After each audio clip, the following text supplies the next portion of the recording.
All right. Who is sitting here with you? First, may I request Shibu Soren ji? Sorry, Hemant Soren ji. I have seen him. I have seen his face. Soren ji बताइए, फरमाइए क्या बोलना है।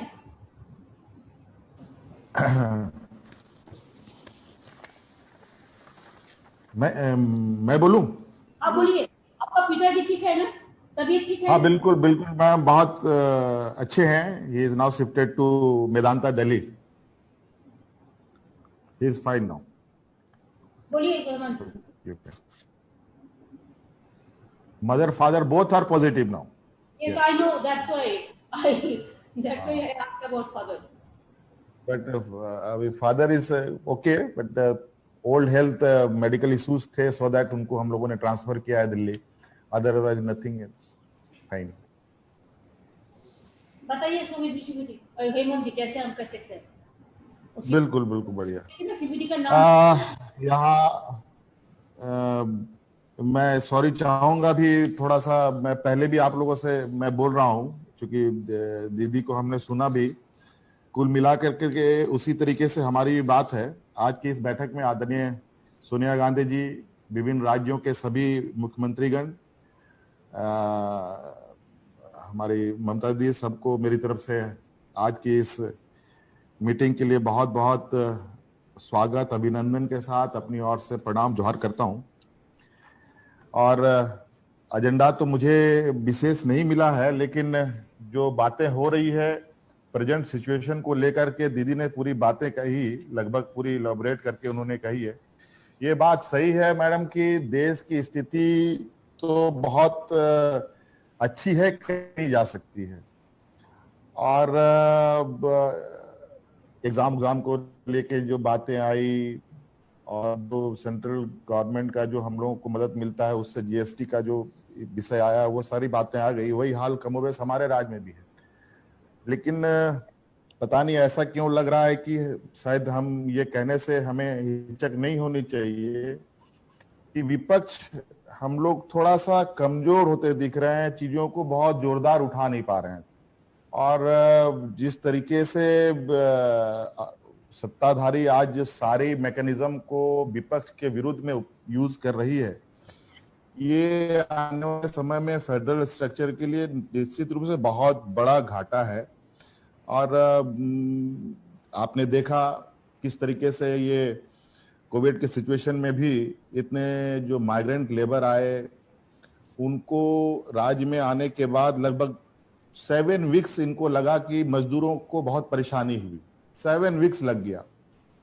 उसके बाद ये किसी तरीके से थोड़ी बहुत एक्ट उन लोगों ने किया, फिर बाद में धीरे धीरे मुद्दे बदलते चले जाते हैं ये, और लोगों का जो डिस्कशन ऑफ पॉइंट है वो डाइवर्ट करके दूसरी तरफ ले जाते हैं। आज मैं जो फील कर रहा हूं, मुझे लग रहा है कि बहुत अंडरग्राउंड बहुत ज्यादा आक्रोश है, विशेषकर युवाओं में तो बहुत ज्यादा आक्रोश है। क्योंकि जिस तरीके से यहाँ पर जो उनके रोजगार छीने गए, उनके रोजगार चले गए, ये सभी अर्थशास्त्री टीवी में या अखबारों में लिखते हैं। उसको देखने के बाद पता चलता होगा कि देश की वास्तविक स्थिति बहुत अच्छी नहीं है। और आज मैं शुरू से इस बात के लिए प्रधानमंत्री जी के सामने फ्लैग करता रहा हूं। आज देश में अर्थव्यवस्था की जो हालत है, ये बात तो राज्य सरकार की तो बुरी हालत है ही। जब से जीएसटी इम्पोज हुआ उस समय से समझिए कि राज्य सरकारों की रीढ़ की हड्डी निकाल ली गई है। सारे डिसीजन अब केंद्र सरकार करती है, जो उनको देना है देंगे, जो नहीं देना है नहीं देंगे। अपने स्टेटों को, अपने जो उनके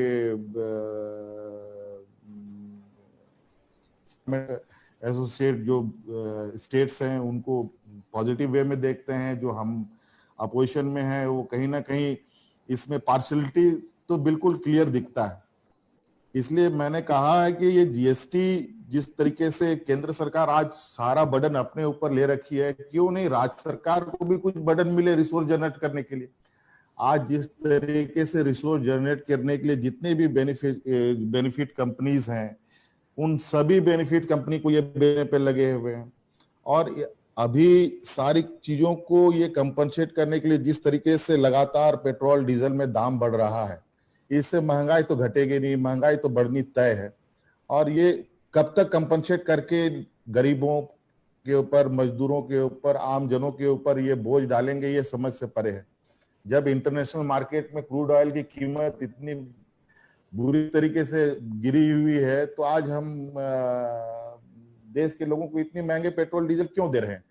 इसका मतलब स्पष्ट है, ये कहीं ना कहीं इन लोगों का एक अपना स्ट्रेटेजिकली मूव है, जिससे ये एक रिसोर्स जनरेट राज्य के लिए नहीं, देश के लिए नहीं, बल्कि अपने कुछ जो इनके कथाकथित लोग हैं उनके बैलेंस शीट को सुधारने में लगे हुए हैं। जो मुझे जानकारी है, पता नहीं सही है कि गलत है, जो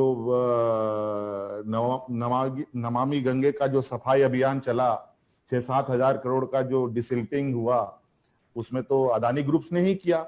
आज वो तो कोई पता भी नहीं कर पाएगा कि वो पैसा गया कहां, अब उसकी कोई जांच भी नहीं हो सकती है। इस तरीके से आज जो भी देश के अंदर लोग अगर थोड़ी बहुत कुछ एक्टिविटीज कर रहे हैं, वो तो मनरेगा में कर रहे हैं। हमारे राज्य में तो मनरेगा को हमने बहुत जबरदस्त एक्सप्लोर कर रखा है, लेकिन उसके अंदर भी जो कुछ जो फॉर्मूलाज हैं उसमें थोड़ी सी लिबर्टी होने से और आसानी से हम लोग और तेजी से लोगों को जोड़ सकते थे। लेकिन जो पेमेंट का शेड्यूल है, जॉब जो उसमें सेलेक्ट करने का इशू है, वो सब राज्य सरकारों को कम से कम फ्री हैंड देना चाहिए कि आप लोग इस तरीके से काम कीजिए, कुछ एक बना करके हम लोग उस तरीके से सेलेक्ट कर पाए। और इस तरीके से तो कई चीजें हैं जो बोलने के लिए है भारत, जबकि सेंट्रल गवर्नमेंट ने खुद इस बात को कहा है कि हमारी कमिटमेंट है जीएसटी लगने के बाद हम आपको सर्टेन पीरियड तक कंपनसेशन देने की। और अभी मुझे लगता है अब चूंकि ये कोविड कोरोना का जो संक्रमण आया, इससे तो हम लोग को लगता है जो कंपनसेशन पीरियड था, ये पीरियड को भी बढ़ाना चाहिए, कंपनसेशन भी बढ़ना चाहिए और पीरियड्स को भी बढ़ाना चाहिए, क्योंकि हमारे पास तो ऐसे ही रिसोर्स नहीं है। अभी तो बहुत मुश्किल से हमारे जितने भी कोल ब्लॉक्स हैं, आयरन ब्लॉक्स हैं, सबको बेचने पर ये लगे हुए थे, ऑप्शन करने पे लगे हुए थे। ये तो मैं सुप्रीम कोर्ट में जाकर के इन चीजों को मैंने रोका है, और उस पर मैं हम लोग होमवर्क भी कर रहे हैं कि हम अपने रिसोर्स को अपने राज्य के बेनिफिट के लिए कितना यूज कर पाए, रिसोर्स जनरेट कर पाए, ताकि सेंट्रल गवर्नमेंट के लिए हर एक रुपया के लिए हम मोहताज ना हो। ये हमारा वर्क प्लान में है। और मैडम यहाँ एक और इशू है, अभी एग्जाम का जो नीट का है और जेई का एग्जाम का विषय जो इन लोगों ने इसको दे रखा है, नेशनल एग्जाम क्या है, एनटीए को जो इन लोगों ने सपुर्द किया है एग्जाम देने के लिए, ये बात है सही है, एग्जाम होना चाहिए, इसके पक्ष में मैं हूं। लेकिन मुझे लगता है इट इज टू हरी। अभी बहुत सारी चीजें जो अभी हम लोग मुसीबत में फंसे हैं, अभी मुझे लगता है इसके लिए तो बहुत कुछ हमारे राज्य में तो स्थिति ये है कि हमारे राज्य में यूपी से भी बच्चे यहाँ एग्जाम देने आते हैं, बिहार से भी आते हैं, आस पड़ोस के राज्य के भी लोग यहाँ पर सेंटर डालते हैं। और मुझे जहां तक जो जानकारी मिली है, हमारे राज्य में तो मात्र 4-5 डिस्ट्रिक्ट्स को ही इन लोगों ने सेंटर बनाया है। मतलब हमारे यहाँ जो स्थिति होगी, डेफिनेटली सारे बसेस खोलने पड़ेंगे, सारे होटल्स खोलने पड़ेंगे, सारे ट्रांसपोर्टेशन सिस्टम ऑन करना पड़ेगा। और जो अभी कोरोना तो मेरे दरवाजे तक आ गया है, और उसके बाद जो बच्चे आएंगे, बच्चे अकेले नहीं आते इस एग्जाम में, बच्चे अपने पेरेंट्स के साथ मूव करते हैं, और खासकर जो गर्ल्स होती हैं और पेरेंट्स के साथ आती हैं, मतलब को एक नहीं डबल ट्रिपल करके वो लोग आएंगे, मतलब पॉपुलेशन बहुत बड़ा होगा, जिससे संक्रमण उस समय और ज्यादा होने की संभावनाएं भी होंगी। मुझे लगता है इसमें डिले करने के लिए और थोड़ी सरकार को कुछ फैसिलिटेट करे केंद्र सरकार, ताकि हम लोग बेहतर तरीके से इस एग्जाम को करा पाए। नहीं तो फिर जो जिस तरीके से इन लोगों ने हर चीज से पल्ला झाड़ा है, इस केस में भी ये पल्ला झाड़ेंगे और सारे राज्य सरकारों के मत्थे डालेंगे कि राज्य सरकार की जिम्मेवारी है। राज्य सरकार के पास ना वेंटिलेटर अभी हमारे पास उपलब्ध है, ना बेड उतना सफिशिएंट लोगों के लिए उपलब्ध है, ना हमारे पास वैसे रेस्क्यू सिस्टम हमारे पास इमीडिएट हम जनरेट कर पाए। तो है, समस्या तो है मैम, लेकिन इसके लिए हम लोगों को लगता है कि जॉइंटली कुछ प्रोग्राम बनाना चाहिए। मैं इसके पक्ष में हूँ। थोड़ा विपक्ष की आवाज थोड़ी बहुत कमजोर हमको महसूस हो रही है, और ये लोग तो जिस तरीके से आए दिन कभी सरकार को परेशान करो, कभी उस सरकार को परेशान करो, कभी इस विधायक को परेशान करो, कभी उस मिनिस्टर को परेशान करो, इसी में फंसा करके हम लोगों को माइंड डाइवर्ट करते हैं और हम लोग को इनके मेन मुद्दे से हम भटक जाते हैं।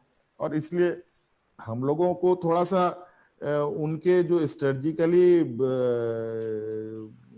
पॉलिटिकल डाइवर्ट है उस पर भी एक कड़ा नजर रखते हुए हम लोगों को उनको हिट करने की आवश्यकता है। मुझे नहीं लगा, क्योंकि इन लोगों ने गलतियां इतनी कर रखी हैं मैम कि अगर हम लोग सही तरीके से सही प्लेटफॉर्म पर बातों को रखें तो मुझे लगता नहीं है कि हम लोग इनको ये करें। अब जैसे इन लोग सब आत्मनिर्भर भारत के नाम पर जितने भी जो प्रॉफिट कंपनीज हैं सबका प्राइवेटाइजेशन करने पे लगे हैं, खासकर रेलवे पर। रेलवे तो हुआ, रेलवे करने की वजह से कितने लोग अनएम्प्लॉय होने की स्थिति पर हैं, हो गए, और कितने लोग डायरेक्ट इनडायरेक्ट वे में बेरोजगार हुए, वो तो आप सब लोगों को मालूम है। अभी भेल, गेल, एनटीपीसी, सेल, इन सबको बेचने की इनकी तैयारी चल रही है। कैसे चलेगा? आखिर हम लोग किस और देश को ले जाना चाहते हैं? और वैसे भी अर्थव्यवस्था पे खड़ा होने के नाम पर तो कहीं मुझे दूर दूर तक तो दिखाई नहीं दे रहा है। इतने सरकार पैसे रिजर्व बैंक से निकालती है, आम लोगों को तो मिल नहीं रही, ना फैक्ट्री चल रही है, ना छोटे चल रहे हैं, ना मिडिल क्लास इंडस्ट्रीज चल रही हैं, लेकिन सेंसेक्स में इन्फ्लुएंस जरूर दिखता है। और ये कौन सा इकोनॉमिक है, ये मुझे समझ में आता है। कोई इंडस्ट्री चल नहीं रहा, रोजगार हो नहीं रहा, आखिर सेंसेक्स बढ़ कैसे रहा है? ये कहाँ का फॉर्मूला है? ये कौन अर्थशास्त्री बताता है ये? और जितने भी आज देश की स्थिति को बताने वाली संस्थाएं हैं, चाहे वो क्राइम रिपोर्ट हो, चाहे डेवलपमेंट ये हो, वो सारी संस्थाएं आज बंद हो गई हैं। कोई भी रिपोर्ट पेश नहीं हो रही है, किसी भी देश की स्थिति के बारे में पता ही नहीं चलता है कि कैसे हम लोग चीजों को आगे दिशा दे पाएंगे लोगों को। इसलिए थोड़ा सा हम लोग, मैडम आपने अच्छा पहल किया है, और हम लोग मजबूर भी हैं कि हम लोग मिल नहीं पा रहे हैं, लेकिन अब हम लोग को लगता है कि मिलने की भी, और या तो इस तरीके का कोई प्लेटफॉर्म बना करके हम लोग रेगुलर एक सीटिंग करें, ताकि हम लोग को इनके जो षड्यंत्र हैं इसको हम लोग मुंह तोड़ जवाब दे पाए मैडम। इसलिए, और इन्वायरमेंट ये का भी एक इशू से इन लोगों ने अभी जो नया ये किया है, मैं थोड़ा सा इसको मैं आपको फ्लैग करना चाहता हूं। इन लोगों ने एक जो नया अमेंडमेंट EIA का जो इन लोगों ने किया है, जो पब्लिक डोमेन पे इन लोगों ने रखा भी था, लगभग 20 लाख लोगों ने सजेशंस दिए हैं। इसमें जो मेजर इन लोगों ने चेंजेस किया है, पोस्ट फैक्टो एनवायरनमेंट क्लियरेंस का, मैडम ये तो डिजास्टर होगा राज्यों के लिए। आर्बिट्रेरी एक्सपेंशन जो मेजर प्रोजेक्ट्स हैं इनके जो हैं, और इंस्पेक्शन ऑफ पब्लिक, जो पब्लिक हियरिंग को इन लोगों ने खत्म कर दिया है।